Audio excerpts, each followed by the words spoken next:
sa pananakit sa alagang bata. Medicab driver patay matapos barilin ng riding in tandem sa Tondo, Maynila. Krimen, hagip ng CCTV. Pagbabawal sa paggamit ng videoke ng ilang oras sa buong bansa tinulak sa kamera. Tutukan, agawan sa gadgets ng magkakapamilya. Lumalalang problema hindi lamang sa Pilipinas, kundi maging sa ibang bansa. At Badyaw Girl at tinaguriang one of the prettiest sa social media, pasok bilang PBB Teen Housemates.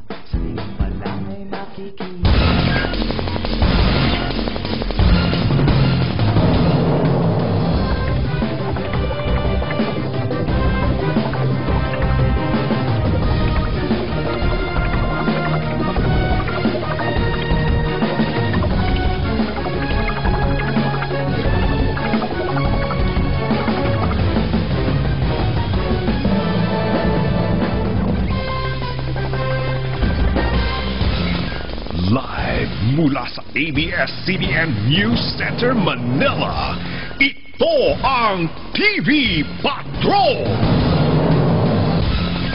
Magandang gabi bayan! Kumalat sa social media ang litrato ng lumang signaling system ng MRT, pero dumepesa kaagad ang Department of Transportation kahit luma daw ay gumagana pa rin ito, kaya na-detect ang problema sa railway kanina. Nagpapatrol si Jackie Manabat. Pang-throwback ang dating pero kuha lang ito noong isang linggo sa Operations Control Center ng MRT kung nasaan ang kanilang signaling system. Ang signaling system ang nagsisiguro na ligtas ang train operations dahil ito ang nagdidetect kung may sira sa sistema. Kapag may nakitang mali, tinitigil nito ang tren. Ayon sa uploader, 5 1/4 floppy disk pa ang gamit ng MRT signaling system at ang interface ng computer ay 2004 Pentium D. Pero depensa ng Transportation Department, hindi porket luma, delikado na ang pagpapatakbo ng MRT. Kahit kailanman, hindi namin iko-kompromiso yung safety ng mga pasahero. Huwag po mag-alala yung mga manonood na basta may problema sa signaling, pinu-pull out po namin yung mga tren. Kaninang umaga, nagkaroon ng technical problem ang tren pa southbound kaya tumigil ito ng 5 minuto para masuri. Humaba ang pila ng pasahero sa ilang mga istasyon. Lumang signaling ang dahilan kung bakit daw hindi rin mapatakbo ng madalas ang bagong biling tren mula sa Dalian, China. Bago natin gagamitin ng Dalian, kailangan integrated sila sa signaling system ng buong network. At any train, whatever train we use, importante na tama yung signaling. Ayon naman sa isang IT expert, hindi naman apektado ng lumang software ang performance ng computer. Ang problema, dahil sa kalumaan, kapag bumagsak ang software at equipment, mahirap maghanap ng components nito. There's no problem performance-wise. The question is whether the hardware it's aging. If components fail, then you have the question of where do you source the replacements. Dagdag pa ng Transportation Department, nitong nakaraang taon pa na proseso ang pag-upgrade ng signaling system at inaasahan na ngayong taon, may award na ang proyektong ito. Jackie Manabat, ABS-CBN News. Arestado ang isang kasambahay sa Marikina matapos manakit ng magdadalawang taong gulang lamang niyang alaga. Exclusive, nagpapatrol, Kevin Manalo. Madaling araw noong July 26, makikita sa footage ng CCTV ang kasambahay na si Karen Garcia na tumingin pa sa kamera. Mahimbing na natutulog noon ang 2 taong gulang na alaga niya. Pero maya-maya, bigla na lang niyang inikot-ikot ang bata na parang laruan lang. Nagising ang bata na tila nahilo. Hindi pa nakontento, pinalo pa ni Karen sa kamay ang bata. Dahilan, para siya umiyak. Pagod na galing sa trabaho noon ang ina ng bata na si Rachel. Nagulat siya dahil gising pa ang bata. Ilang linggo na siyang naghihinala na may nangyayaring hindi maganda dahil laging gising ang bata. Kaya sila nagpakabit ng CCTV. Yung agency, i-refer siya ng kamag-anak namin sa Laguna. 5 months ago, nagsistart ng magsalita yung bata. Parang na-hamper. Yung kunyari may hihingin ako doon sa yaya, magpapanik, parang gagapang ng mabilis yung bata tapos or tatakbo papunta sa akin. Makalipas ang higit 1 oras, binalik na ni Rachel ang bata sa kwarto kasama si Karen. Ilang minuto lang, nagpatuloy ang pagmamaltrato sa bata. Sinaluksok sa bibig ang tsupon, nagising na muli ang bata. 5 beses pang tinapik ng malakas sa tagiliran ang bata, hanggang sa daganan ni Karen ng kamay ang leeg. Ang hindi niya alam, nakatutok na sa monitor si Rachel. Agad niyang pinuntahan ang bata sa kwarto at kinuha ang anak. Tila nagdabog pa si Karen paglabas ng amo. Kinaumagahan, tinawag na nila ang barangay at doon na umamin si Karen. Pero sabi niya, 1 beses lang niya sinaktan ang bata. Wala siyang karapatang saktan yung anak ko. Maraming beses niya nang ginawa sa anak ko. Kailangan ko malaman. Pag tinatanong ko yun, bakit mo ginawa, umihingi lang siya sa akin ng sorry. Gusto ko talaga siyang makulong. Nakakulong na ngayon si Karen sa Marikina PNP. Natapos na rin ang inquest sa kanya. Siguro may pinagdadaanan, mahirap na malayo sa pamilya rin ang isang katulong. Kinontak namin yung pamilya 2 weeks ago na wala pa rin dumadating. Nadala na rin nila ang bata sa doktor para sa mga physical test. Habang hinihintay ang resulta, naghahanap na rin ang pamilya ng isang child psychologist para malaman kung ano ang naging epekto ng pagmamaltrato sa kanya. Kevin Manalo, ABS-CBN News. Sa ilang pang balita, tutol ang ilang leader ng Kamara sa panukalang inihain ng Partners Group na gawing legal ang diborsyo sa ating bansa. Nagpapatrol, Ron Gagalak. Matapos maihain ng Gabriela Women's Party ang divorce bill sa Kongreso kahapon, nabuhayan ng loob si MJ. Bukod kasi sa pambubugbog, iniwan din siya ng asawa. Para makahanap na din ako ng mapangasawa kong mabait at saka mamahalin ako. Pati ang mga tulad ni Louie na iniwan ng asawa 10 taon nang nakakaraan, posibleng makapagpakasal ulit. Para kang bilanggo po rito, dahil naghihintay ka, wala kang mahintay. Ganun lang. Sa tagal na di na umuwi. Ganun. Gusto ko makamove on man lang sana ko, sir. Ayon sa isang family lawyer, pwede sana ang nullity of marriage, pero magastos at matagal ang proseso nito. Pag legal separation, di naman pwedeng magpakasal ulit. Medyo mas mahirap ng konti dahil nga ang ginagamit lang naming ground ay yung Article 36, yung psychological incapacity. So dapat pa namin i-prove ito sa court sa pamamagitan ng isang expert witness. At minsan kasi pag ang ground mo ay madalas na kayo nag-aaway, hindi kayo magkasundo, hindi siya nag-grant sa court. So dapat nangyayari pa ang ground mo, dapat binubugbog ka.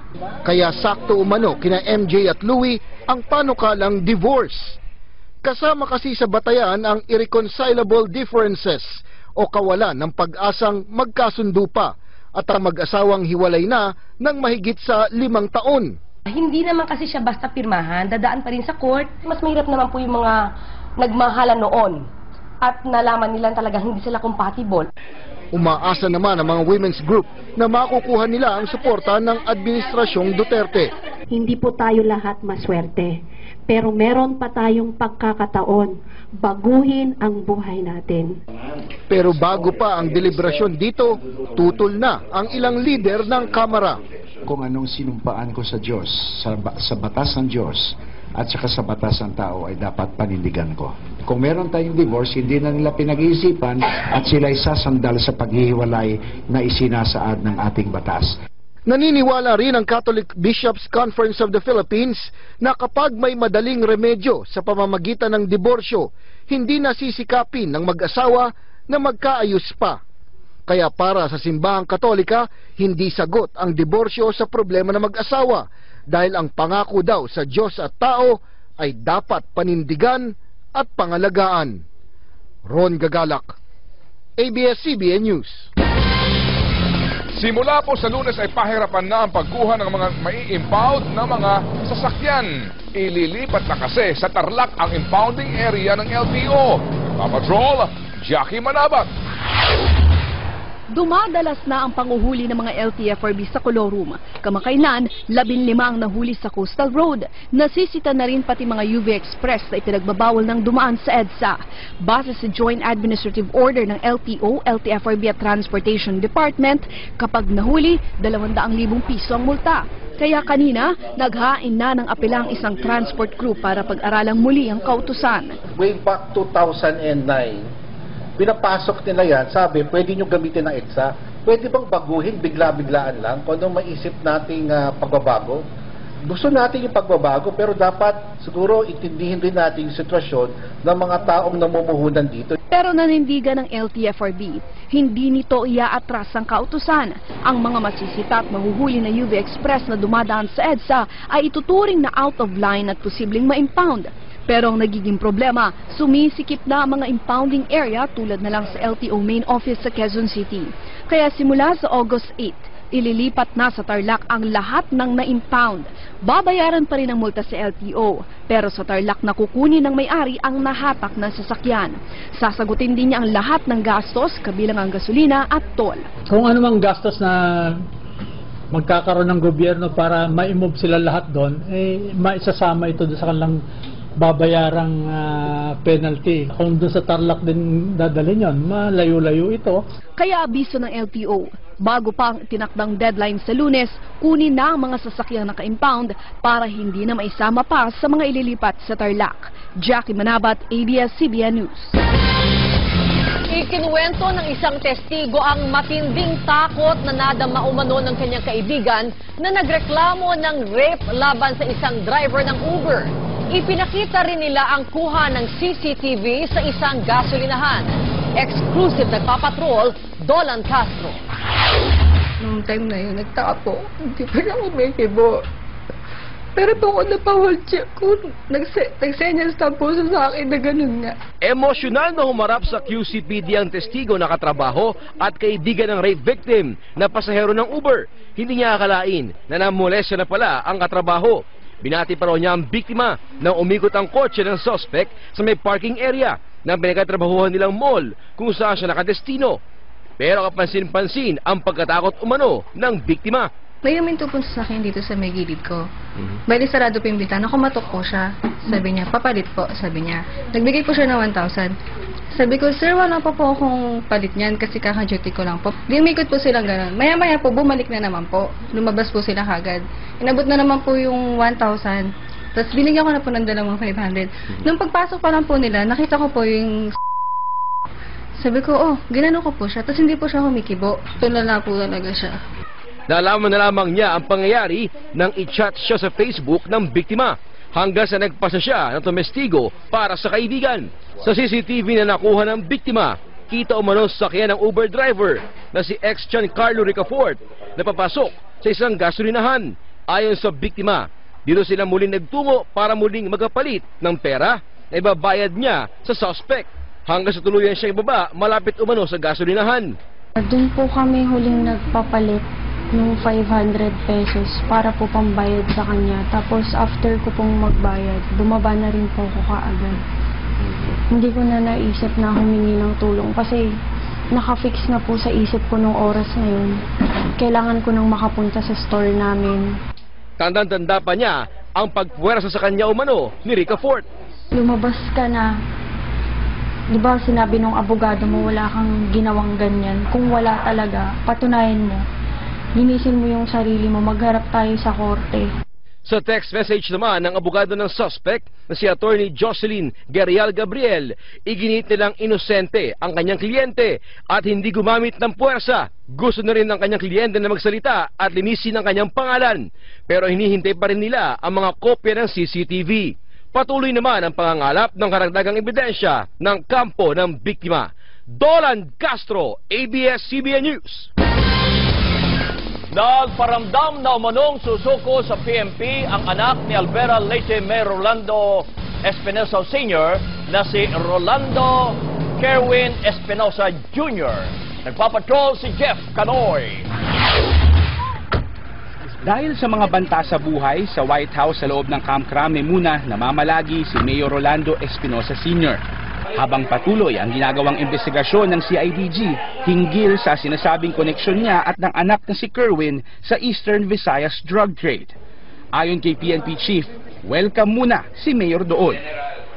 Doon sa White House, magbayad pa ko ng hotel para, gagastos pa ko ng hotel para patulogin sila. I have to be a human dahil nandun yung asawa niya, nandun yung anak niya, sige iyak, umiiyak. Isang ko patulogin sa kulungan?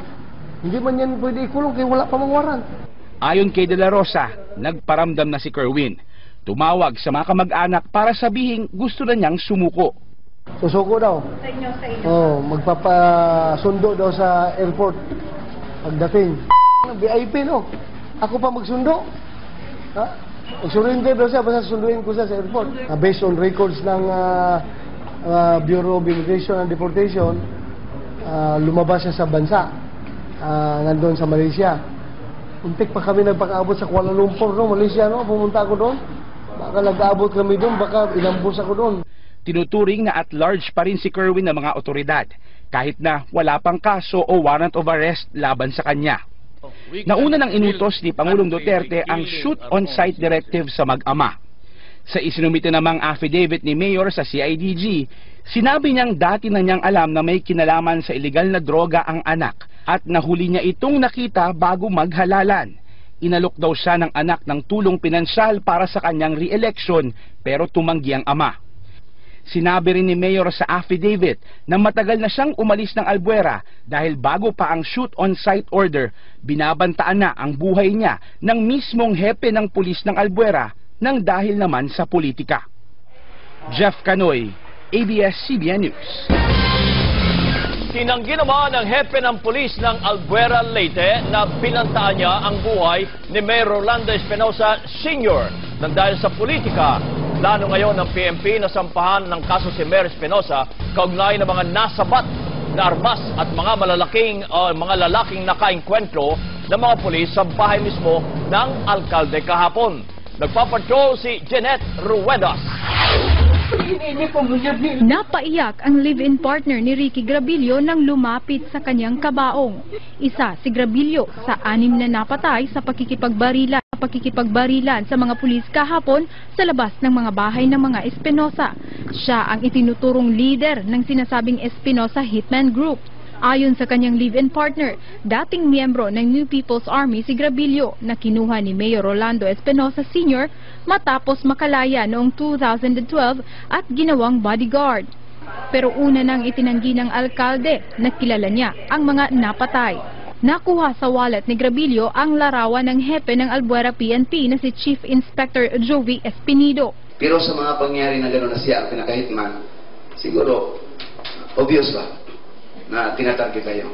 Kanina, iniharap ng PNP sa media ang dalawa sa mga umano'y tauhan ni Mayor Espinosa na nahuli sa buy-bust operation noong 1 linggo. Inamin nilang kabilang sa sinasabing Espinosa Hitman ang 6 na napatay kahapon. Yung 6, taga Mindanao yan. Kasi gang Borjero nila eh. Yung 3 kilala ko, si Edgar, si Arman at saka si Ricky. Pinag-aaralan na ng PNP na kasuhan si Mayor Espinosa matapos may makuhang armas sa barilan kahapon. Mabuti mo resign lang siya. Hindi naman siya kaaya-ayang tingnan. I think it's a common knowledge here in Albuera that Kerwin Espinosa is involved in drugs, and it is confirmed by his father during his interview in the TV that his son is involved actually with drugs. Itinanggi naman ni Espinido ang aligasyon ni Mayor Espinosa na bago pa naglabas ng shoot-on-sight orders si Pangulong Rodrigo Duterte sa mag-amang Espinosa, pinagtangkaan na niya ang buhay ng alkalde. Bakit politika? Pulis naman ako. Hindi ako taga rito. Pagkatapos, bago ko lang ma-assign sa Albuera. So, wala politika. Ang trabaho lang talaga. Suspendido pa rin ang klase sa ilang mga paaralan ng bayan. Jeanette Ruedas, ABS-CBN News, Albuera, Leyte. Patay ang leader ng isang drug group at 2 niyang kasama matapos umanong makipagbarilan sa mga pulis sa Plaridel, Bulacan. Sa Quezon City naman, patay rin ang isang drug pusher matapos ring manlaban sa mga pulis. Nagpapatrol, Bianca Dava. Nauwi sa barilan ang buy-bust operation ng Bulacan Police sa Barangay Banga First sa Plaridel kagabi. Nakipagkita umano ang posure buyer sa 3 miyembro ng Jerax Desiderio Drug Group para sa 200 gramo ng shabu. Pero nang mapansing pulis ang katransaksyon, bumunot umano ng baril ang mga suspect at nagpaputok, kaya't ginantihan sila ng mga pulis. Sa loob ng kanyang sasakyan namatay ang leader ng grupo na si Joseph Jingo de Guzman at isang alias Edison. Sa damuhan naman bumagsak si Omar Bago alias Gapur. Malawak umano ang network ng grupo. Saklaw nito ang Caloocan City at buong lalawigan ng Bulacan. Nagdi-deal ng about 200 grams a day dito sa Bulacan. Bago daw mag-deliver ng items dito, tinatawag daw sa Mindanao bago i-go yung transaction. Na-recover sa crime scene ang isang caliber 38, caliber 45, Ingram machine pistol at malalaking sachet ng shabu na tinatayang nagkakahalaga ng 1.8 million pesos. Sa Parañaque, patay rin ang hinikinalang tulak na si John Fernandez matapos rin umanong makaengkwentro ng mga pulis. Hahainan sana siya ng arrest warrant sa kasong homicide nang siya ay manlaban. Nakuha sa kanya isang caliber 38 at mga sachet ng hinihinalang shabu. Bianca Dava, ABS-CBN News. Patay din ang isang pedicab driver matapos na barilin na riding in tandem sa Tondo, Maynila kagabi. Nakita pa ng kanyang mag-iina ang pangyayari at nakunan din ng CCTV. Nagpapatrol, Miguel Dumawal. Pauwi na sana ang pedicab driver na si Danilo Mendoza matapos mamasada. Sinundo pa siya ng kanyang mag-iina sa Franco Street sa Tondo kung saan nakapila ang mga pedicab para ayain siyang maghapunan. Pero ilang sandali pa, dumaan ang dalawang lalaking nakamotorsiklo. Bigla na lang binaril ng angkas sa ulo si Mendoza. Halos katabi lang ng biktima ang 6 na taon niyang anak na babae. Nagtatakbo ang kinakasama niyang si Christy. Lamig mo, magpatatag ka. Wala na, may bumalwak na dugo sa bibig niya. Agad isinugod sa ospital si Mendoza pero hindi na umabot ng buhay. Sinabi sa akin, patay ng anak ko. Ilang linggo bago ang mismong pamamaril, nakatanggap na umano ng mga banta ang biktima. Ayon pa sa kinakasama ni Mendoza, may naikwento siyang nakaalitan na pulis. Sabi ng pulis, masyado kang kasi pakialamerang gano'n. May tiwala naman ako sa iyo, ba't mo sinisiraan ako? Ginaganon yung baril niya. Sinabi na, huwag ka na maglalabas. May mainit na sa kanya. Hindi natin masabi kung may atraso siya, kung ano, kung bakit. Pero tungkol sa drug, wala yan. Alam ko. Tinatatagan ngayon ng kinakasama ni Mendoza ang kanyang loob, lalo't na trauma ang anak nila sa nakita. Sabi ko, tunahan ka na, wag ka nang umiyak. Kaya mo yan. Diyan lang yan si Papa, nakabantay lang yun sa atin. Sabi ko, kakayanin natin to. Lalalos na. Patuloy ang investigasyon ng pulisya para matukoy ang riding in tandem. Sa may impormasyon, maaaring makipag-ugnayan sa pulis sa numerong 253-6808. Miguel Dumawal, ABS-CBN News. Sa harap po ng pangako ni Pangulong Duterte na tuluyan ng wawakasan ang kontraktualisasyon sa ating bansa, nais mo naman na isang labor group na gawing krimen na ang pagpapatupad ng ENDO. Nagpapatrol, Pia Gutierrez. 10 taon ang enforcer sa Manila Traffic and Parking Bureau si Dennis Bendo. Pero kahit araw-araw nakababad sa init at usok ng sasakyan, contractual pa rin ang status niya sa City Hall. Umaasa si Dennis na ngayon desidido ang gobyerno na wakasan ng ENDO, hindi rin sila kalimutan ng mga nasa gobyerno. Sana, balang araw na, nung dumating sa panahon na magiging regular po kami. Awa ng Diyos. Ayon sa Trade Union Congress of the Philippines, kung may sektor na kailangang unahin para wakasan ng ENDO, ito'y walang iba kundi ang gobyerno na numero 1 labor contractor sa Pilipinas. Sa datos ng TUCP, sa 1.5 million na government workers sa bansa, 500,000 dito ang contractual o may job order. Number 1 employer, government. Tapos, talamak yung mga job order doon. Masahol pa nga yung sa gobyerno kasi job order, walang employer-employee relations. Aminado rito ang Department of Labor and Employment. Pero di tulad sa private sector, kailangan pa itong pag-aralan mabuti. It takes some time because, you know, the auditing thing in government has to be done slowly. Otherwise, you might paralyze government. Nakatutok ang International Labor Organization kung paano tuluyang wawakasan ng Administrasyong Duterte ang problema ng ENDO. We do support looking into this phenomenon and addressing some of the issues. There are legal and unacceptable forms of this contractualization as we understand. Ayon sa TUCP, sa 54 na milyong manggagawa sa bansa, nasa 20 milyon ang kontraktual. Nais ng grupo na bukod sa tanggalin na ang mga manpower agency, tuluyan ng gawing krimen ang labor-only contractualization. Mahirap pang hawakan yung pronouncement lang, kailangan talaga may batas. Una ng pinanukalan ni Bayan Muna Representative Carlos Zarate ang mas matinding parusa sa mga nagsasagawa ng ENDO. 1 hanggang 10 milyong piso ang nais ipataw na penalty o di kaya ay pagkakakulong mula 6 na buwan hanggang 3 taon. Nais ding ipasuspindi ang business permit ng kumpanya ng mula 1 hanggang 3 taon. Pia Gutierrez, ABS-CBN News.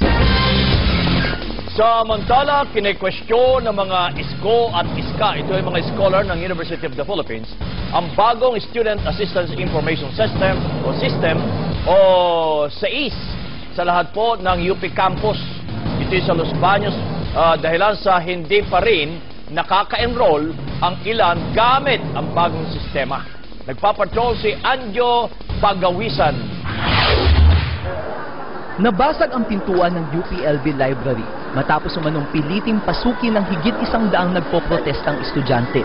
Reklamo nila ang bagong enrollment system, ang Student Assistance Information System o SAIS. Nagkatulakan lang din naman po kasi pinipigilan ng mga gwardiya na makapasok ng mga estudyante.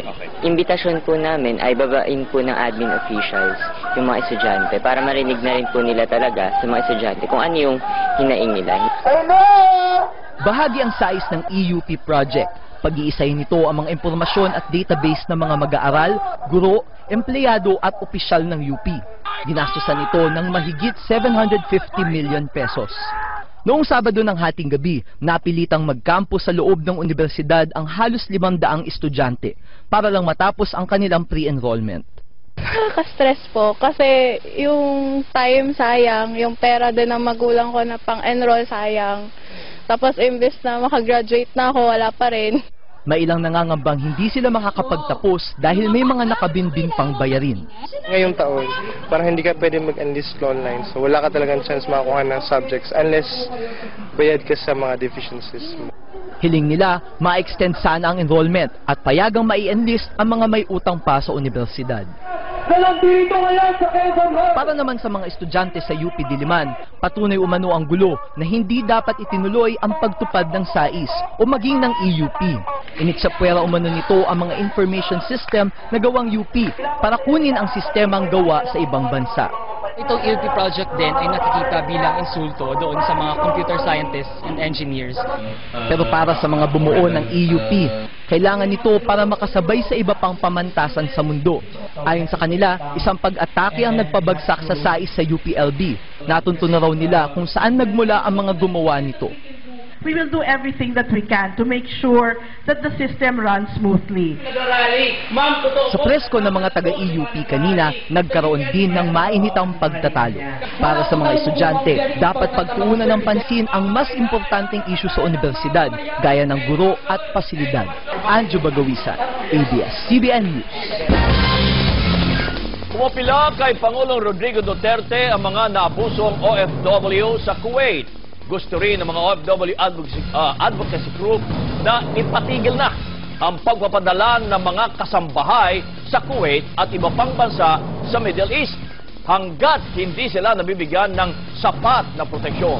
Mula Kuwait, exclusive, nagpapatrol si Middle East correspondent Maxi Santiago. Nanawagan po ako kay President Duterte na matulungan po ako sa nangyari sa akin po. Gusto ko pa pong makita ang anak ko kahit sa huli. Isa si Munira sa halos 500 ward sa Polo Owat Embassy Shelter sa Kuwait na tumakbo sa shelter para takasan ang mapang-abusong amo. Si Lorna naman, 10 taong nagtiis, sinasaktan at minsan hindi pinapakain ng amo. Mag-iisang taon na siya sa shelter. Sa Philippine Embassy Shelter sa Hatin, nakatigil ang may matitinding kaso ng pang-aabuso. Dahil mabagal ang pag-usad ng kanilang kaso, ang ilan nagdesisyong umuwi na lang sa Pilipinas tulad ni Almira. 3 taon siyang nakaranas ng torture sa amo. Mahigit 1 taon ako sa embassy, kaya nakapag-desisyon na rin po ako uuwi kasi baka matulad pa ako sa iba, uuwi sa wala. Diyos na lang bahala sa kanila. Ang iba naman nasa shelter ng gobyerno ng Kuwait. Ang Kuwait ang may pinakamaraming distressed household service workers sa gitnang silangan. Sa bawat isang ward na napapauwi, 3 hanggang 7 naman ang kapalit nito sa shelter. Just keep your hopes up na maayos na yung inyong mga kaso at makauwi na po kayo. Hindi lang naman po Pilipino yung kanilang inaasikaso, kung hindi lahat ng lahi na may problema din katulad ng ating mga kababayang nandito ngayon sa ating shelter. Kaya panawagan ng ilang mga advocacy groups sa Kuwait, ipatupad ang moratorium o pansamantala munang itigil ang pagpapadala ng mga kasambahay sa Kuwait at ibang bansa sa gitnang silangan hanggat walang sapat na proteksyon ang mga household service workers. Maxi Santiago, ABS-CBN News, Kuwait. Pumalag ang pambato ng Pilipinas sa Miss Universe na si Maxine Medina sa paghahambing sa kanila ni Miss Universe Pia Wurtzbach. May pasaring naman si Billy Crawford sa mga bashers na pumupuna sa kanyang pagkalalaki. Nagpapatrol si Mario Dumawal. Dalawa sina binibining Pilipinas Universe Maxine Medina at Billy Crawford sa mga biktima ng social media bashers. Pero may buwelta sila ngayon sa mga tumitira sa kanila. Sa pagganap niya sa kanyang unang gay role sa dating Cold Tangana, lumutang muli ang mga spekulasyon sa pagkalalaki ni Billy, bagay na tinatawanan lang ng Showtime host. Mga bashers kung nag-iimbento ng mga kwento, kasama ng pamilya mo, ay iba na yun. Personalan na yan eh. Gustuin ko yung lapitan nyo ako, yung harapin nyo ako. Pero yung mag-iimbento sila, ay yun si Billy, bading yan, ganito ganyan, wala akong pakialam dyan. Tiniyak din ni Billy, stable na ang dating kontrobersyal niyang love life dahil kay Colleen Garcia. Dream wedding. Kung ako lang talaga masusunod, in all honesty, it definitely, it would be now. Basta ang alam ko sa puso ko, siya na. Imbes na bato, tinapay naman ang ganti ni Maxine Medina sa mga basher na nagdududa sa kanyang kakayahang maging kinatawan ng bansa sa Miss Universe. Maraming salamat pa rin po kasi at least yung improvement ko nakuha ko from you guys. Bahala na sila. At the end of the day, I will still be the representative of the Philippines. Pero may pakiusap siya sa lahat na nagkukumpara sa kanya kay Miss Universe, Pia Wurtzbach. Well, Pia is different. Maxine is different. So, you should love me for who I am. So, I can't wait na lumailabas ko yung lahat ng surprising things about myself. Kasi especially, ang character naman ang pinaka-important. Dinipensahan din siya sa bashers ni binibining Pilipinas International Kylie Versosa. Hindi nyo lang alam kung gaano kagaling si Maxine. Wala kayong karapatan magsabi ng kahit anong tungkol sa kanya. Nagpapasalamat din si Maxine sa suporta ni Pia na tinuturing niyang tunay na kaibigan. Mario Dumawal, ABS-CBN News.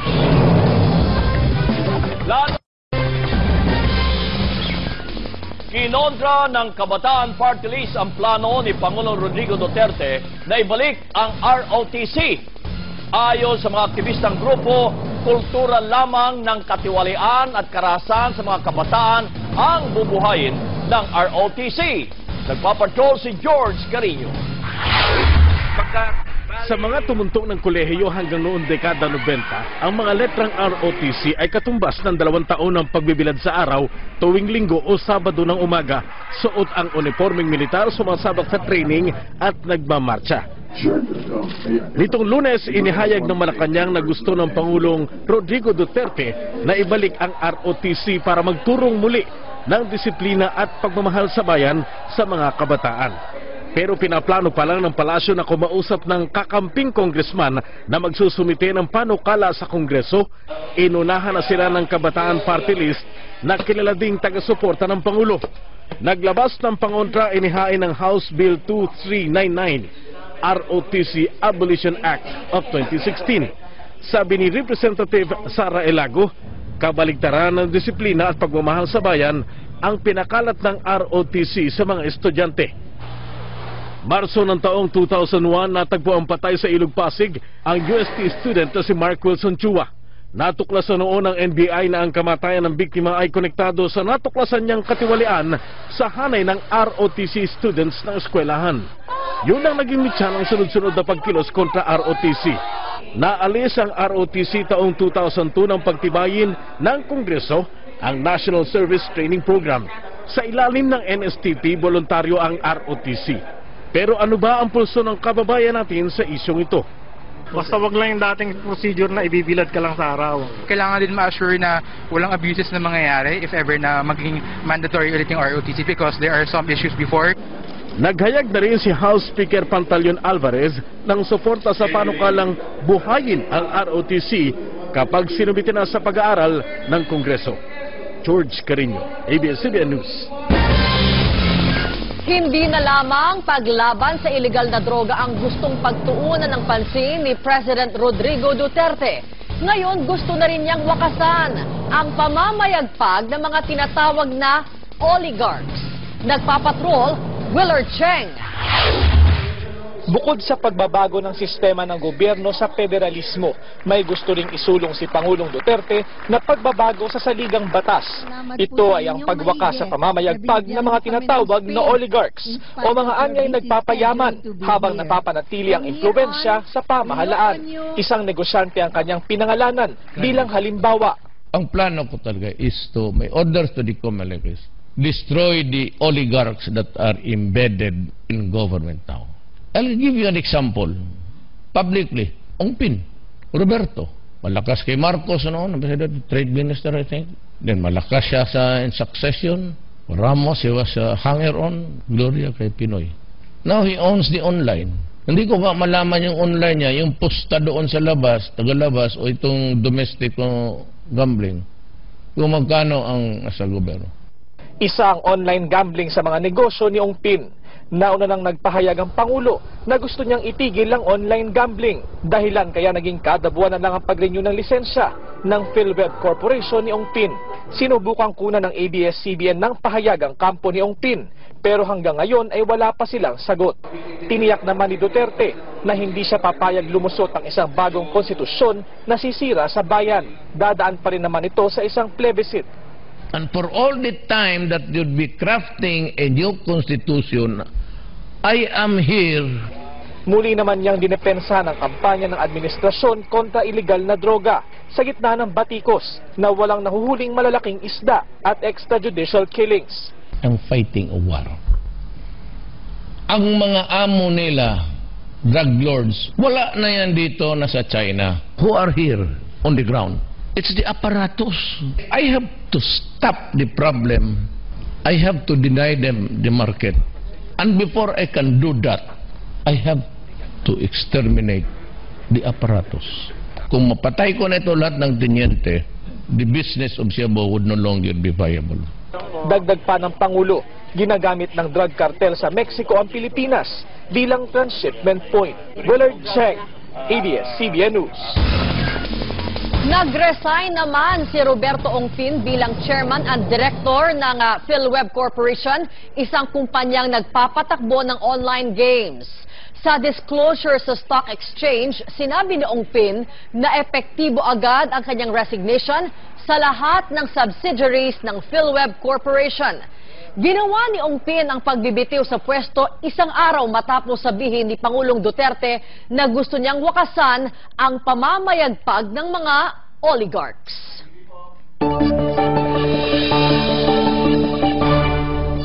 At ito naman ang lagay ng panahon para bukas.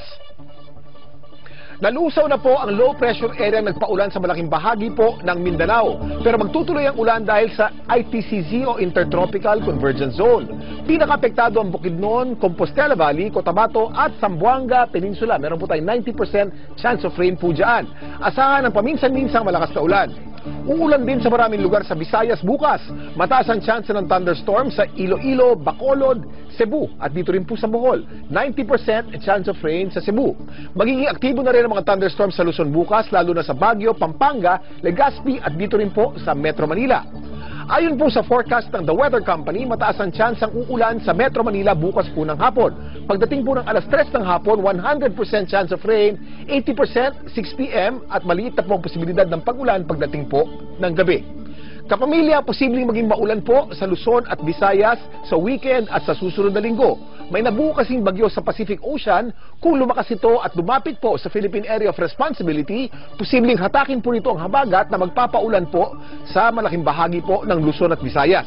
Maliit naman ang chance ang tatama ang bagyo sa bansa dahil magpapanorte po ang direksyon nitong bagyo.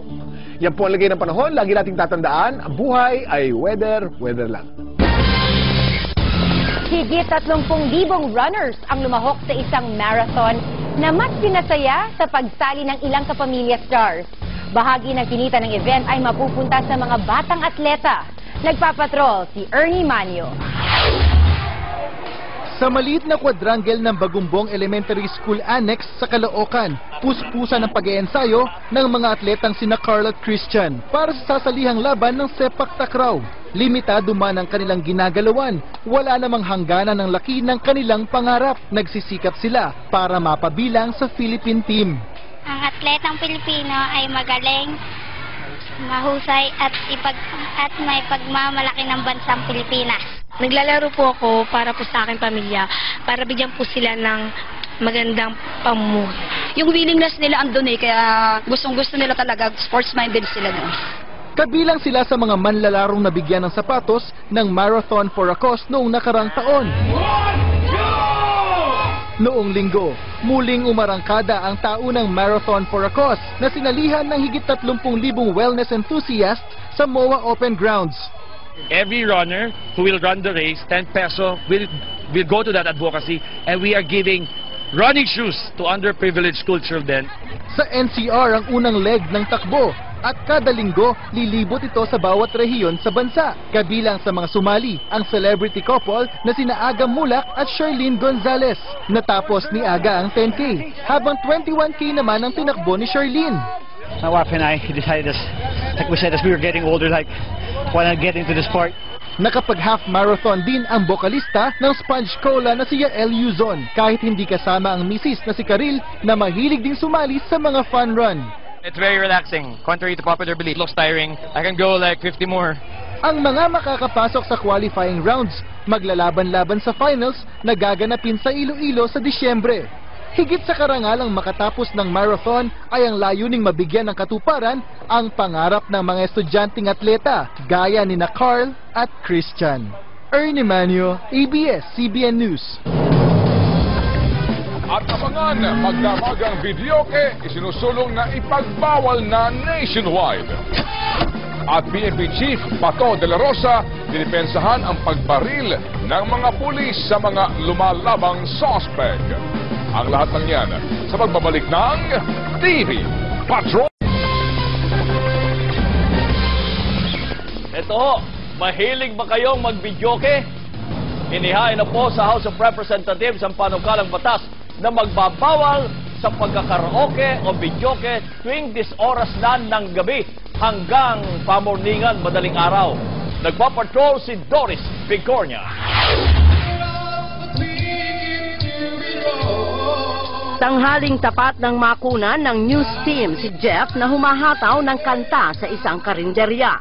Hilig lang niya ang kumanta, di naman daw siya nakakabulahaw. Pero ang hilig na yan ni Jeff at iba pang nahihilig sa karaoke, marerendahan na. Na-file na kasi ni Congresswoman Angeline Helena Tan ng 4th District ng Quezon Province ang panukalang batas na magre-regulate sa paggamit sa mga karaoke, videoke at iba pang maiingay na device sa loob ng residential areas. Ipagbabawal ng magkaraoke mula alas 10 ng gabi hanggang alas 7 ng umaga.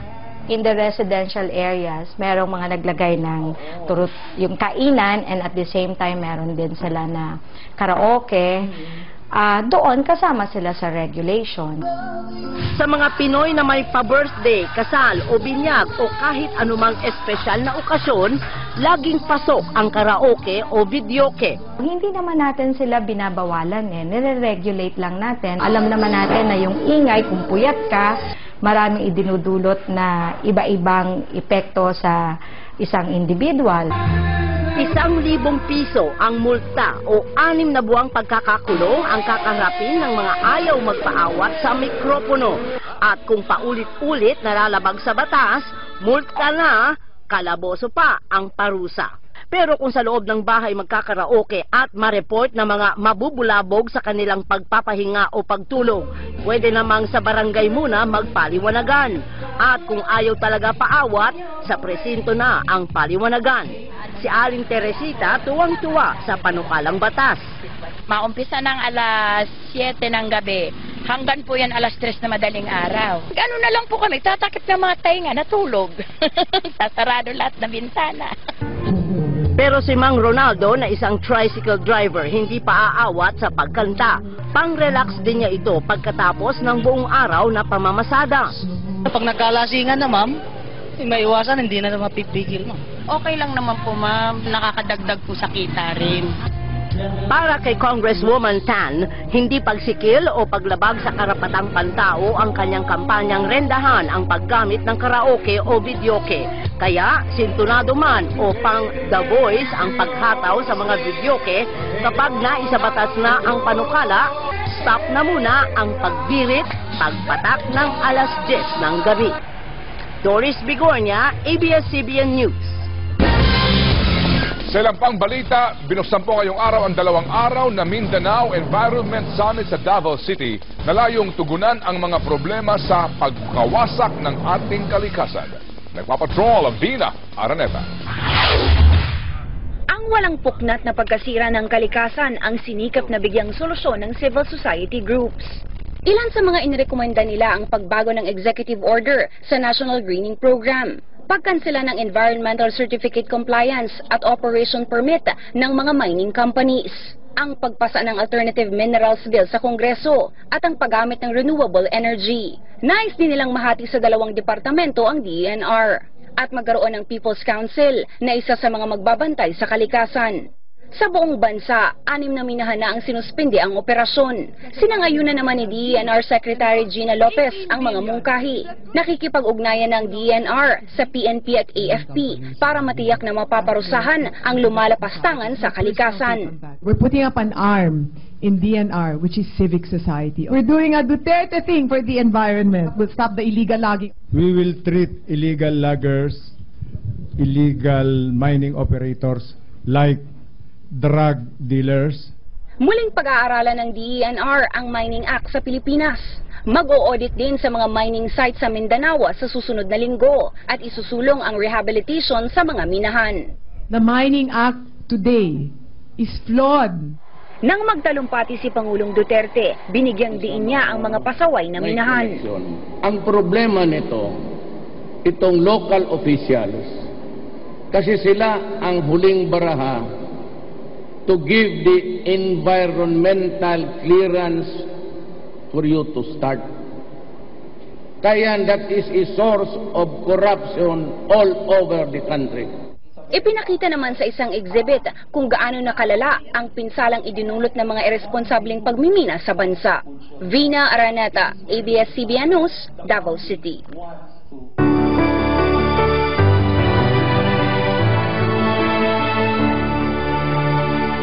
Simpleng papag at electric fan. Yan po ang hiling ng isang ina mula sa Iloilo para sa kanyang anak.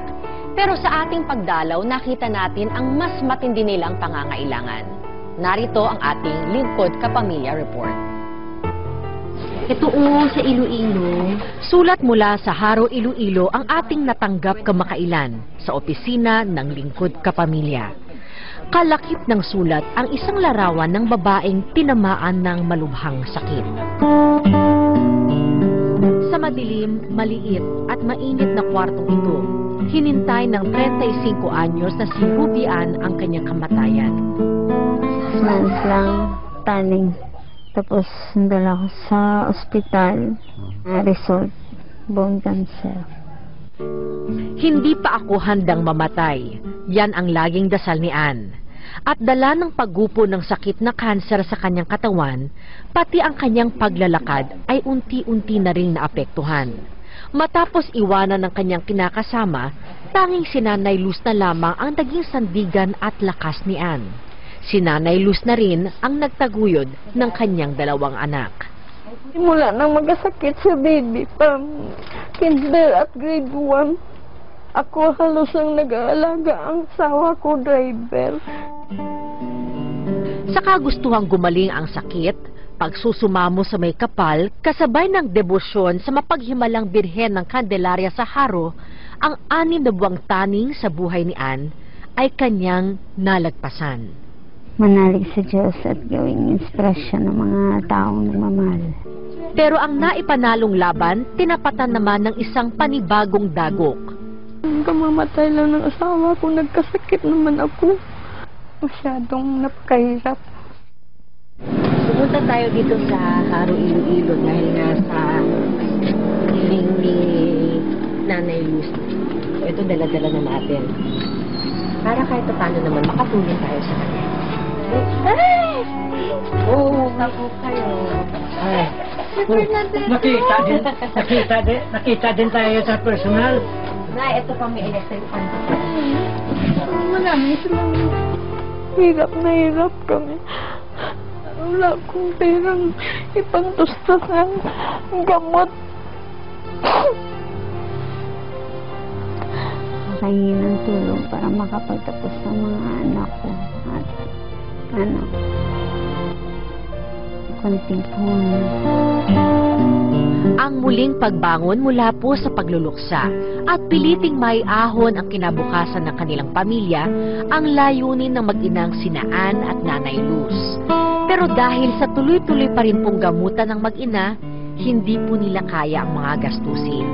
Kaya kumakatok po ang mag-ina na sila po'y ating tulungan para muling makapagsimula sa kanilang buhay.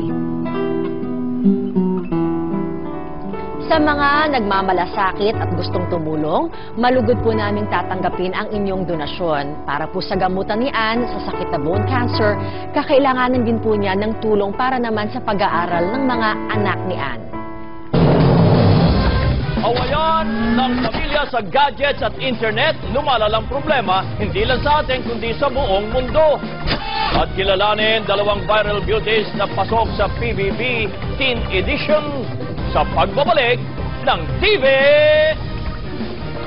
Patrol.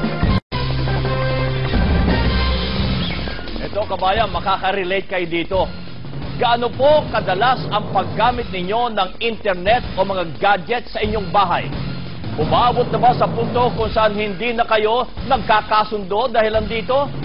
Paano ba ito masusolusyonan? Alamin po ang mga tips ng mga eksperto sa pagpapatrol ni DJ Manoto. May 4 na anak si Aling Daisy, 18 anyos ang panganay at 9 years old naman ang bunso. Lahat sila mahilig ng gumamit ng gadgets at internet. Sabi nilang mga games, mga dopa o kung ano-ano. Nung nalaman nila, sabi nila, ay sige mama, yun lang pala yun. Parang sabi nila, nakaka-addict nga siya mama, pero kung mas gusto pa rin namin may kausap kaming totoong tao. Aminado si Daisy na minsan nagkakalitan ng kanyang mga anak dahil sa agawan sa paggamit sa gadgets. Ang sitwasyon ng pamilya ni Daisy ay hindi nakakaiba. Ayon sa isang pag-aaral ng internet security firm na Kaspersky, sa 7 bansa sa halos 4,000 pamilya, 21% ay nag-aaway dahil sa paggamit ng gadgets. 31% naman ng mga magulang ang naniniwalang napapahiwalay sila sa mga anak nila dahil sa internet at social media. Ayon sa isang family psychologist, ganito rin ang sitwasyon ng maraming pamilyang Pinoy. Pagdating natin sa gabi or sa hapon, nasaan ang bawat isa? Are they in the sala talking to each other? During dinner, nasaan ang mga gadgets? Are they off? Importante raw na hindi lang basta-basta binibigyan ng kabataan ng mga gadgets. Dapat ay may ilalatag na mga patakaran o rules sa tagal ng paggamit ng gadget. The longer usage they have in social media, it means that itong oras na to kinukuha away from the family. Manage it together with the child. It's not that binigay mo sa bata, binigay mo sa anak mong teenager yung gadget, bahala ka na dyan. Dagdag pa ni Alignay, kung may 1 oras sa paggamit ng gadgets, dapat masundan ito ng 1 oras na paglalaro sa loob o labas ng bahay. Dapat ding gawing prioridad ang pakikisama at pakikipag-usap ng mga magulang sa mga anak. TJ Manotok, ABS-CBN News. Nababahala si Senador Panfilo Lacson sa tumataas na bilang ng extrajudicial killings, lalo't tila binabaliwala umano ito ng mga pulis. Nagpapatrol, Rafi Santos. Patay sa pamamaril ang isang alias Jeffrey sa Barangay 201, Pasay City kaninang hapon. Sa tabi ng bangkay may karatulang nagsasabing pusher ang biktima. Ayon sa isang testigo, isang lalaking sakay ng motorsiklo ang nakita niyang bumaril kay alias Jeffrey. Nakita rin umano niya ang paglalagay sa biktima ng karatula at pitaka.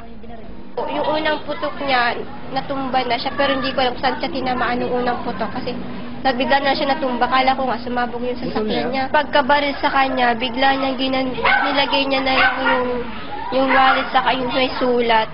Sa datos ng ABS-CBN Investigative and Research Group, si alias Jeffrey ay ka-246 na biktima ng summary execution sa buong bansa mula noong Mayo 10. Kinababahala na ni Senador Panfilo Lacson ang tumataas na bilang ng summary executions, bagamat pabor siya sa kampanya ng gobyerno laban sa kriminalidad at iligal na droga. Ayon sa source ng Senador, may higit 600 kaso na ng summary execution sa inatatala mula noong Hulyo, mas mataas sa higit 200 na datos mula sa PNP. Ang masaklap pa umano, tila binabaliwala ng PNP ang mga ganitong klase ng pagpatay. Para kay Lacson, misulang dungis ito sa matagumpay na kampanya ng gobyerno laban sa kriminalidad. Better do something. Baka mamaya mapagbintangan pa na part pa yung PNP ng ibang mga vigilante killing. Sabi ni Lacson, maaaring ipatawag sa Senado ang mga opisyal ng PNP para linawin kung may mga investigasyong sinasagawa ang mga pulis sa mga kaso ng extrajudicial killings. They should really exert effort to identify the perpetrators and solve those murder cases. Kasi trabaho ng PNP yun. Nababahala rin ang United Nations Office on Drugs and Crime sa insidente ng extrajudicial killings sa bansa. Rafi Santos, ABS-CBN News. Pinuweltahan po naman ni Chief PNP Ronald De La Rosa ang mga patiko sa manoy pagmamalabis ng mga pulis sa kampanya ng pamahalaan kontra iligal na droga. Nagpapatrol, Jeff Canoy. Nahuli, nanlaban at napatay. Nung masukol natin to, lumaban. Humulot ng baril at nakipagpalitan ng putok. Lumaban po yung target natin. Ganito ang paulit-ulit na maririnig na linya ngayon ng mga pulis sa isinasagawang war on drugs ng gobyerno. Tanong ng mga bumabatikos, scripted ba ang nangyayari? Laman ng international news ngayon ang umano'y pagmamalabis ng mga pulis sa war on drugs. Ang UN Office on Drugs and Crime nababahala na sa mga reports ng extrajudicial killing sa bansa at kinukondena ang nagmumukhang endorsement ng mga otoridad sa ganitong paraan. Pero para kay PNP Chief Ronald De La Rosa, ito ang depensa ng mga pulis ang katotohanan. Hinalimbawa niya si SPO4 Edgar Bumagat na magsisilbi lang sana ng arrest order pero napatay ng isang murder suspect kanina. Kasama ni De La Rosa na humarap sa media ang naulilang asawa ng pulis. Tanggap namin yan na kami mamamatay anytime in the course of us performing our job. Pero yung iba dyan na sige lang criticize ginagawa ng police operation sa ating war against drugs. Hindi po pwedeng hintayin namin na kami ang mamamatay. Kailangan talaga namin lumaban para sa sarili namin. Sa pinakahuling tala ng ABS-CBN, umabot na sa 512 ang bilang ng mga napapatay sa police operations. Pero matigas ang paninindigan ni Bato. As I have said to all my policemen, huwag ninyong hintayin na magiging ganito yung pamilya ninyo. You have to fight properly. Walang mapapakain sa pamilya niyo pag kayo namatay. Harapin na lang natin yung kaso later on kung meron man. Nauna na rin sinabi ni De La Rosa na handa siyang maimbestigahan ng Senado. Gaya ng sinusulong ni Senador Laila de Lima na nung isang araw ay binatikos din ang war on drugs ng PNP. Pero para kay De La Rosa, hindi raw dapat tumiklop ang mga pulis laban sa mga tiwali. Gusto nila ganun. Gira tayo. Walang atrasan nito. So that's my word to all my PNP personnel all throughout the Philippines. That is my advice to you. Stay alive. Para kay De La Rosa, ito na ang bagong PNP. Jeff Canoy, ABS-CBN News. Susunod, sexy singer Mocha, consultant na nga ba sa Bureau of Customs sa pagbabalik ng TV Patrol?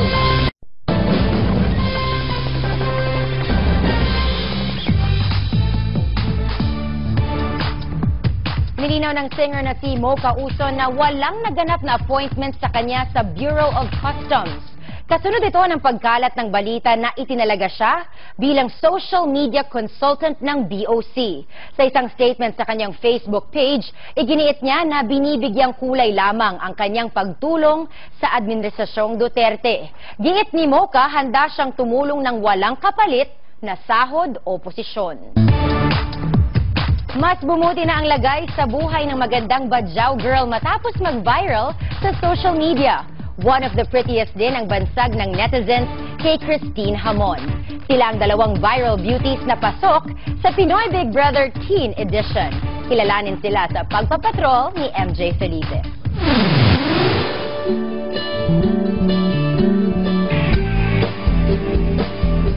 Naaalala niyo pa ba siya? Ang batang babae sa mga larawang kumalat sa social media at pumukaw sa netizens dahil sa kanyang natural na ganda. Siya si Rita Gaviola o mas kilala bilang Badjao Girl. Mula Zamboanga, nagpalipat-lipat ang kanyang pamilya ng matitirahan dahil sa hirap ng buhay hanggang mapadpad sila sa Lucena, Quezon. Nanonood siya ng prosesyon noon nang makuna ng litrato ng isang photographer. Kwento ni Rita, malaki na ang nabago sa kanilang buhay matapos maging viral ang kanyang photo. Sobrang saya, hindi na po kami naghihirap. Hindi na po kami pakalat-kalat sa kalye, hindi na po kami sumasakay sa mga jeep. Hindi niya inakala na sa simpleng litrato mag-iiba ang kanyang kapalaran. Pero mas hindi niya inasahang mapapasama sa PBB matapos niyang tiyagain ang pila sa audisyon. Pangarap niyang maging artista. Umarte po, gusto ko. Sino bang idolo mo sa pag-arte? Si ano po, yung Tubig at Langis. Sino doon? Si Irene po. Palaban, tapos po parang gigil na gigil siya. Gusto ko po yun.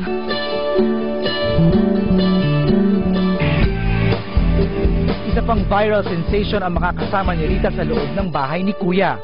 Masipag mag-aral, mahilig maglaro at nahuhumaling sa sports kaya minsang binabansagang one of the boys si Christine Hamon. Volleyball, football, swimming, ganun po. Pero varsity pa ako ng volleyball. Pero nabago ang kanyang one of the boys na image nang maging one of the prettiest sa social media at pagpiestahan ng mga netizens ang kanyang ganda. Kasi kakaiba daw po na yung itsura ko daw po, tapos nagtitinda po ako ng palamig. For fun lang po talaga siya na gusto ko ako yung nagtitinda kasi gusto ko po yung maraming tao.